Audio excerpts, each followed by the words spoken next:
Hi, welcome to www.HECookery.com.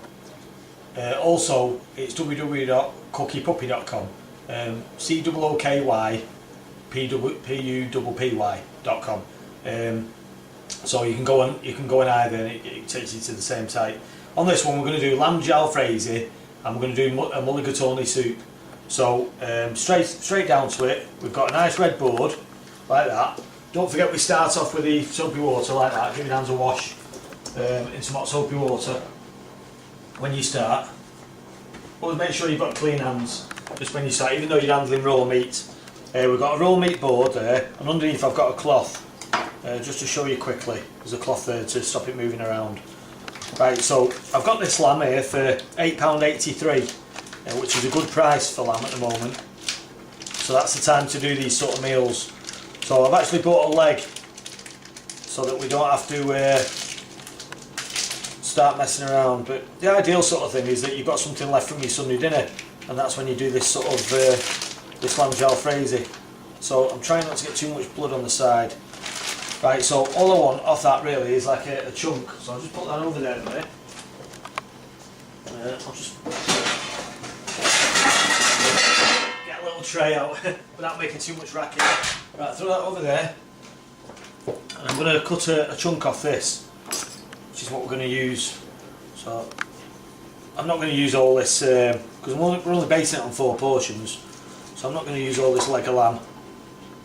I'm just going to use a good chunk off it, because I know it tastes really good off the leg.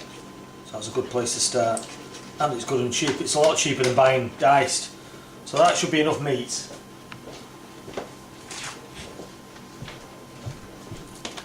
So what we'll do now is we'll dice it up like that.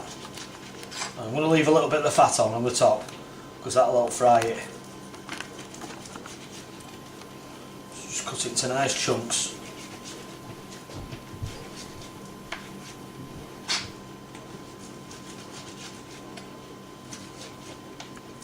Like that.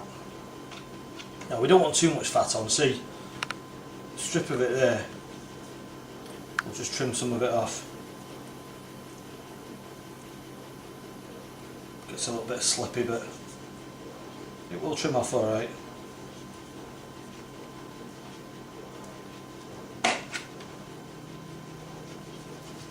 And the other part of the meat there, I'll probably just roast that as it is and still use that for the Sunday dinner.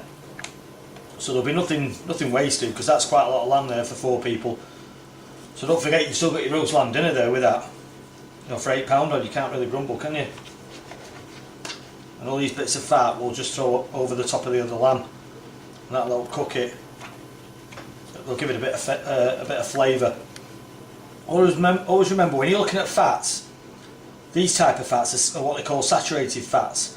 So they'll give you a heart attack and stuff like that. Basically, all the fat builds up around your arteries and clogs up your arteries and stops you breathing properly. So although it's tasty, they're not brilliant. So like I said, we've trimmed most of the fat off that now. So we've got ourselves some nice good chunks of lamb. So that's what we're doing there. So the lamb's going in there like that.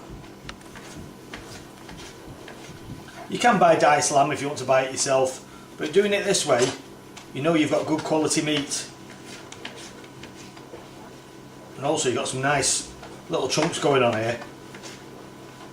Now, see what I mean? There's enough there for 4 people. Quite deceiving, that.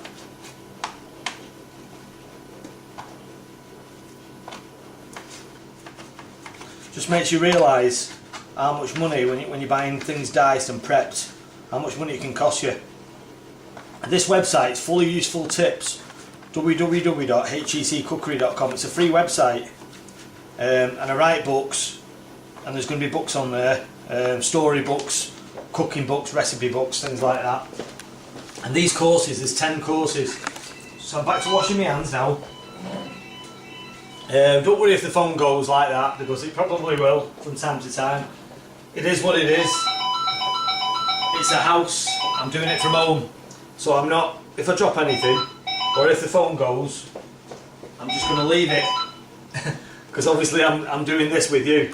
So I'm showing you that things, things do happen, and I'm not trying to escape anything. So I plug the cooker in like that, and I put it on number 2. So straight away, we're straight into it. We're going to start frying that. That's on number 2 now. So the lamb's in there like that. This multi-pan, fantastic piece of kit. You can fry in it, you can make soups in it, make omelettes in it, pancakes in it, stir fries in it. Also you can unplug it and you can put the whole thing on the table. It's absolutely brilliant. So that fries for a bit now. What I'm going to do now is I'm going to put the rice on, because that's going to take about 25 minutes to make the jalfrazi. So the rice, about this much water.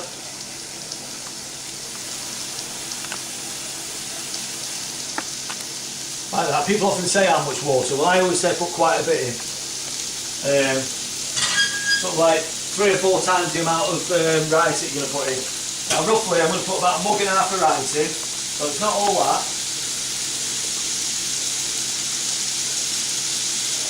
I've left that much, look, and it's up to about there, so that's about a mug and a half of rice. That's plenty of rice, and we'll get that on now.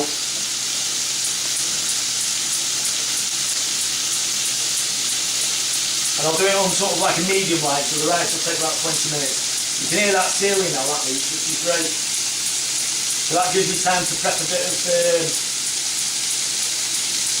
stuff up, some vegetables ready for the curry. Right, so we remove this now into the sink, and we'll bring over this one for our prep.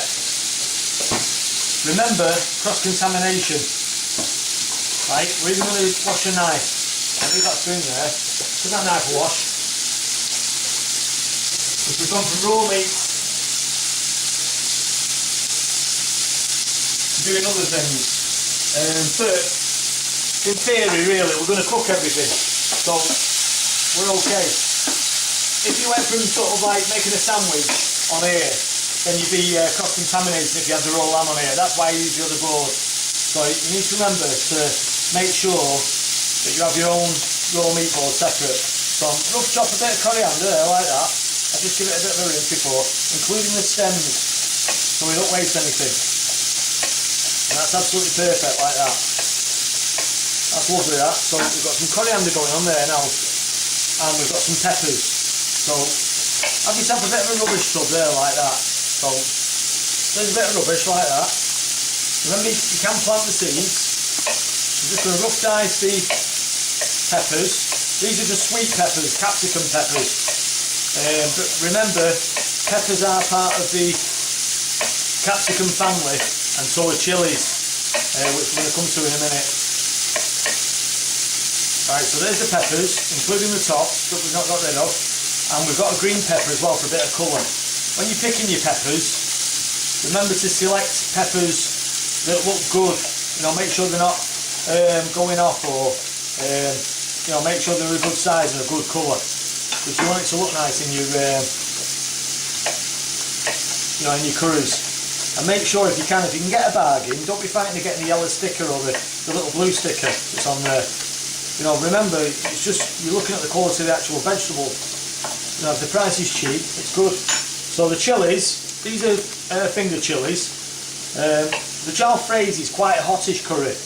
We're going to leave the seeds in. So jalfrazi is not one of the mild curries. It is, unfortunately, for people that that don't like really hot food, it is a good hot curry. But it's also a good winter warmer. And remember, chilies are good because they get your blood pumping faster. If you've got like problems in your stomach, like ulcers and things like that, it's not going to be good. It's never a good thing to have too much. If you're having too many chilies and things like that, like you're having them like every day or twice a day or whatever, and that's just too much. You don't need it like that. The secret is to have things like little and sort of like regular in your diet. What we call a balanced diet. Look at some of this meat now, look. It's sealing. See how it's getting this like caramelised nice brown look? Well, that's great, that's what we're looking for. That's perfect. You can use that, that's really nice. And all that lovely flavour of that lamb in there. Right, so we peel the onion now. And remember, the more white that goes in the bowl, the more waste. You buy by the weight, waste by the weight. If you've seen any of my sessions up to now, you know how tight I am.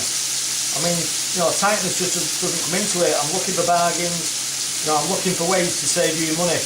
You know, I know you bought the DVD, but let's face it, if you watch everything and listen to everything properly, you know, you should be saving yourselves a fortune. And that's what it's about. It's about trying to save you money and trying to teach you something that's healthy, easy and cheap. And people have told me in the past that I take the fear out of the kitchen. So that's my sort of like motto. And that's what I want to do really. I really do want to take the fear out of the kitchen for you all. I want you to make things that you wouldn't normally make, right? When you normally go to chippy and things like that, I want you to make these very things that I'm showing you. I'm showing you how easy it is. All I've done is I took a little strip there off a joint of lamb. You know, it's no big, I've not bought anything special. It's something like what I was going to buy from your Sunday dinner. And if you've already roasted your lamb for your Sunday dinner, then just use that. You know, instead of frying your lamb off like that, you'll do what we're going to do in a minute. This is how you'll start. So the next stage of the game is that sweated off like that, which is great, yeah. So we're going to cut this up nice and chunky. So let's just not confuse that with that. So when I say chunky, I mean like this. We'll go like that.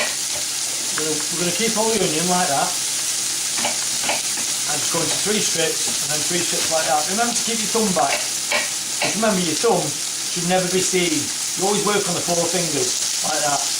Always work on the principle that you never see your thumb when you're cutting and you're chopping up. And angle the blade slightly away like that, away from your fingers. You'll never cut your fingers. You can't ever cut your fingers if the knife can't see your fingers. Like that. You see the angle on the blade there, how I've got it. The angle on the blade there is facing away from your fingers. Yeah? Like I say, if you watch my sessions, it shows you loads and loads of different things, loads of tips. Right, so the next thing is, we're going to chuck the onion in there. We're going to go with the onion, like that. That's lovely. Now while that's gone in there, we're going to throw the chillies in there as well. Because the chillies need to infuse and the spices need to cook out. Right, so that's great. Now while that's on, we're going to get some mulligatawny soup on. So, dead easy. But so I'll just pinch a little bit of that onion there. I'll pinch a few of them chillies, like that. We're just doing a little bit of mulligatawny soup as an extra little thing for you. And a few of them, like that, and a little bit of that coriander as well. Right, so what I'm going to do is I'm going to throw a few peaches in. Like that. We're going to blend it anyway afterwards, so and the peach juice, that's quite important because that makes it nice and sweet. That's great for that. Now, again, this mulligatawny soup's quite hot, so I've got that there. I'm going to add another chilli, even though I've pinched a few chillies out of that. I've just decided I'm chopping another little chilli up, so why not, eh? So let's slice this chilli up like that. Sometimes it gets a little bit slippery when it's on the skin. But remember, your thumb's always back. We'll chuck them in there, chuck the other chillies in there. Now we're going to get some water in there now. About that much water, right, in the mulligatawny soup. Right, watch what goes into it now. A little bit of salt, a couple of stock cubes, about a dessert spoon of curry powder, like that, a little bit of ground mixed spice, just a tiny bit, and what did I say before? I said 2 stock cubes, didn't I? Yeah. 2 stock cubes and a bit of tomato puree. There's 2 stock cubes going in. There goes the rubbish. Now if you have a quick look in that rubbish bowl now, ooh, look at that, 2 little bits of garlic, or 1 little bit of garlic. There's hardly any peelings or anything in there. Have a good look at that because that's your waste, that's your money, right? Whenever you see one of my sessions, have a look and see what goes in the bowl, and then compare what you put in your own bowl at home yourself. So a little bit of puree like that, and also a few tomatoes like that. and that's great. So the mulligatawny soup now is going on there to cook, and that's going to take about 20-25 minutes or so. I'll probably have to make a little bit of thickener, a bit of flour and water, which you've seen me do on a lot of the other things, but I will show you. Right, so that's on there now. That's literally all you've got to do for the mulligatawny soup. Right, so we're moving this around again, this lamb. So what we're going to do now, we're going to carry on with the curry. Always makes me cough a little bit. If you're going to cough, watch what I'm doing. I'm coughing into my sleeve there like that. Never cough into your hands, because you'll spread diseases, right? You don't want to spread germs. So everything's going in there now. All the peppers, all the tomatoes that left, like that. Plus another tin of water, like that. Curry powder, about that much curry powder, which is about a dessert spoon. So it's up to about there, that. Again, you know, I don't go for branded ones, I just go for plain, simple curry powder. Curry powder is made up of 3 things: cumin, coriander and turmeric. And turmeric gives the colour. Can you see that yellowy colour? Well, that's turmeric, yeah? The rest of that puree is going in. This is based on about 4 people, as most of the recipes, most of the meals are based on 4 people. All you got to do, if you want to do more, just up the recipe, just double what I'm doing. But whatever you see me do here, just double everything. And that's pretty much what you'll get. Right, so that's great.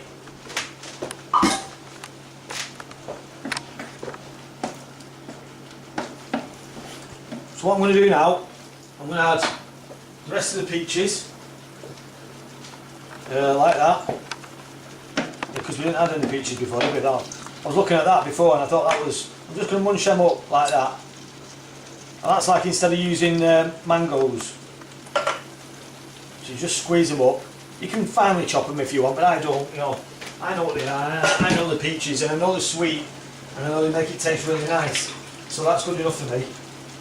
And we're going to add another tin of tomatoes. And also a couple of stock cubes, which are going in now.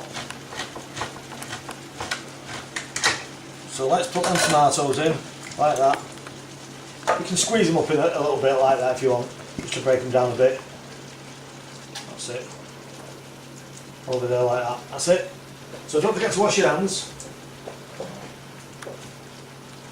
That's all simmering away there nicely. And we're going to add a little bit of salt. Not too much salt, just a little bit, and a couple of stock cubes. Now what I want you to do is I want you to come back in about 15 minutes. You're going to watch me make the thickener in about 15 minutes. We're going to correct that, because that's when that'll be ready, 15 to 20 minutes. The rice will be dished up with the curry, the lamb jalfrazi, and also we'll correct the mulligatawny soup. All the mulligatawny soup will need is thickening and blending, that's all it'll need. So I'll see you back in it in about 10 minutes or so. Right, what we're going to do is we're going to thicken the curry and the mulligatawny soup, and I'm going to blend the mulligatawny soup. So about 15 minutes or so has gone by now. So I've got a little bit of corn flour here, just a little bit of water. Don't have to go too mad. That's probably not quite enough. I'm roughly looking at about 2 dessert spoons like that. So I've got more in here. So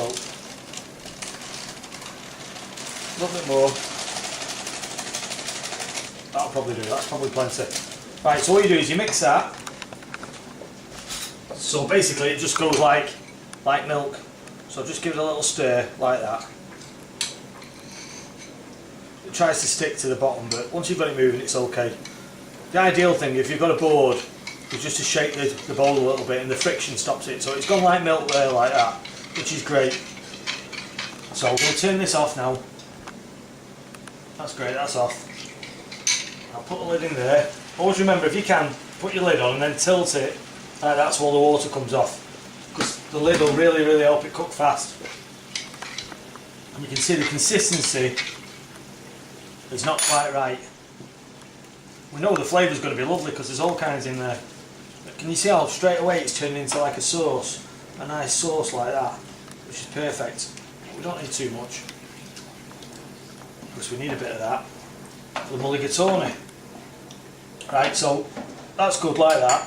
I'll show you the mulligatawny quick. Right, that comes over here now like that. So the same sort of thing, I'm going to put some thickener in there like that.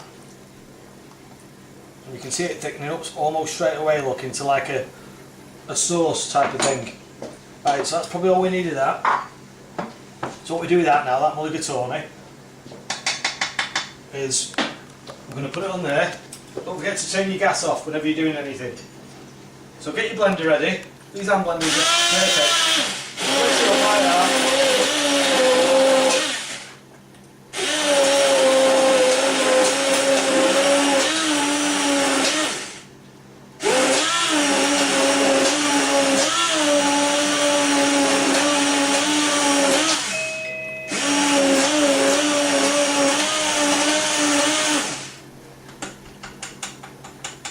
That's perfect. Lovely. And don't forget to turn your power off. So there we go. There's some nice mulligatawny soup like that. You can give it another couple of minutes to just to let the cornflour cook out, but it's that hot that it should be fine. So we've got 4 nice bowls of mulligatawny soup there. Just to show you this quickly.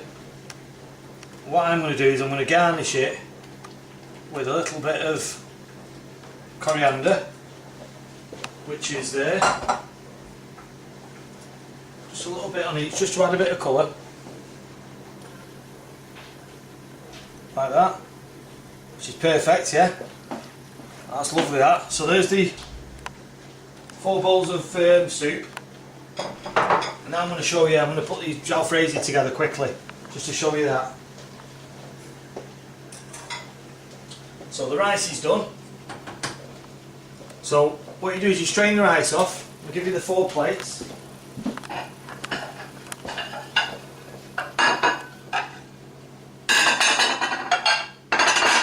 Which is great when we've got all these portions of food like that. Remember to try and use plastic when you dish it up. Right, so strain off the rice with a sieve or a colander or whatever you've got. Sieve or a colander is the ideal thing really. Make sure your rice is just cooked.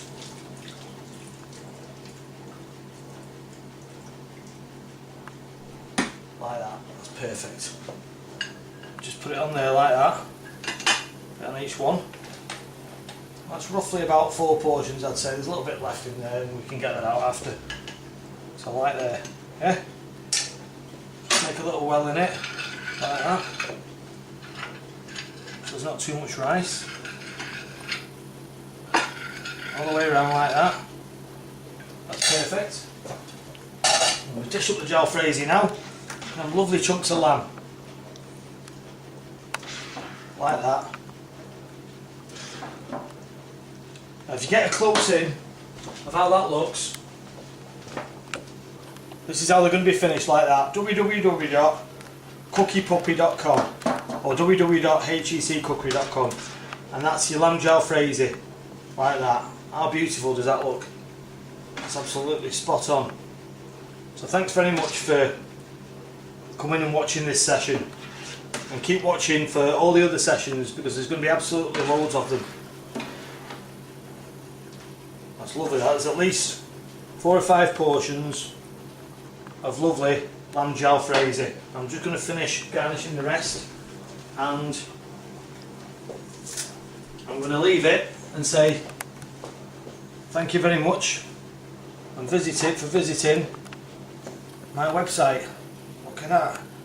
It's a nice lamb jalfrazi, sorted, hot and spicy.